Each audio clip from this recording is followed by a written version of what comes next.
Hi friends, welcome to my channel job in Odisha. Friends, Balangir जिला पाई नियुक्ति बाहरी जो मैंने आप्लाई करने को चाहते भिडटी को देखु आउ आप्लाई करूँ। जदि आपण आम चैनल को नुआ आसी ताहले लाइक कर दिंतु, सब्सक्राइब कर दिंतु एंड पाखरे थिबा बेल आइकन को क्लिक कर दिंतु। देखंतु friends, office of the collector and district magistrate Balangir. Friends, Balangir पाई नियुक्ति बाहरी जो मैंने आप्लाई करने को चाहते भिडटी को शेष पर्यंत देखंतु आउ आप्लाई करूँ।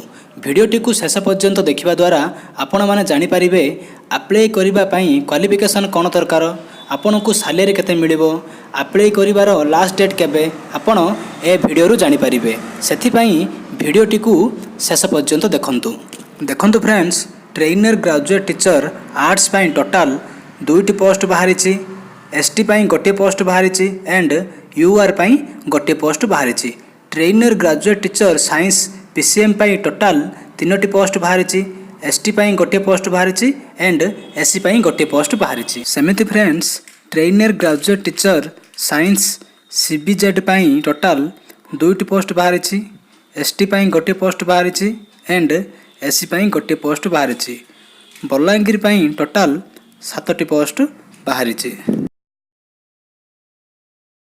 जदि फ्रेंड्स आपण ट्रेनर ग्रेजुएट टीचर आर्ट्स पाई एई पोस्ट रे चाकरी करने को चाहते ताहले आपण को डिग्री करिथिया को पड़िबो, ताहले आपण एई पोस्ट रे अप्लाई करि परिबे।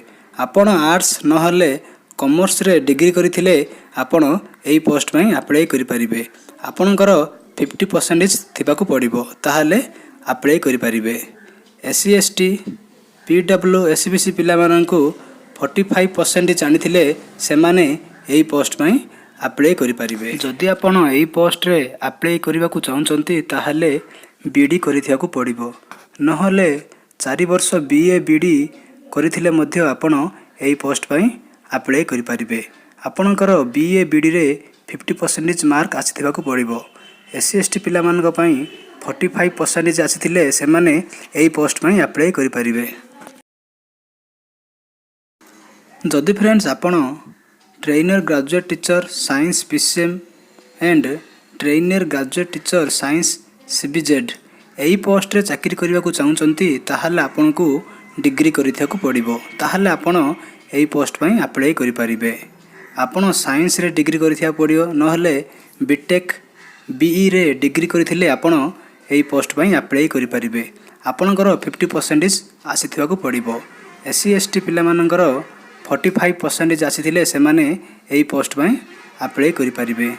ता सहित आपण को बीडी करिथिया को पड़िबो, ताहले आपण एई पोस्ट पाई अप्लाई करि परिबे। जदि फ्रेंड्स आपण 4 वर्ष बीएससी बीडी करिथिले मध्य आपण एई पोस्ट पाई अप्लाई करि परिबे।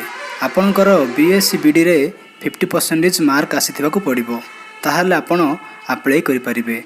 एससी एसटी पिला मानक पाई 45% आसीथिले सेमाने अप्लाई करि परिबे। जदि फ्रेंड्स आपणकर बयस 21 वर्ष रु अधिक 32 वर्ष रु कम हेतिले आपण एई पोस्ट पाई अप्लाई करि परिबे। एससी एसटी पिला मानक पाई 5 वर्ष एज रिलैक्स रहिछि।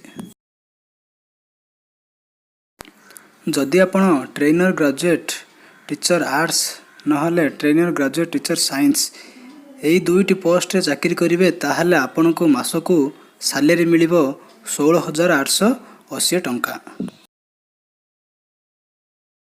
फ्रेंड्स, आपण पोस्ट कला बेलकु एई सब डॉक्यूमेंट गुडी को अटैच करी पोस्ट करिवे। जदि फ्रेंड्स आपण को वीडियोटी भलो लागिछि ताहले लाइक करंतु, सब्सक्राइब करंतु एंड पाखरे थिबा बेल आइकन को क्लिक कर दियंतु। वीडियोटी केमिति लागिछि कमेंट करी जणांतु। वीडियोटी को निज सांगसाथी मानकु शेयर करंतु।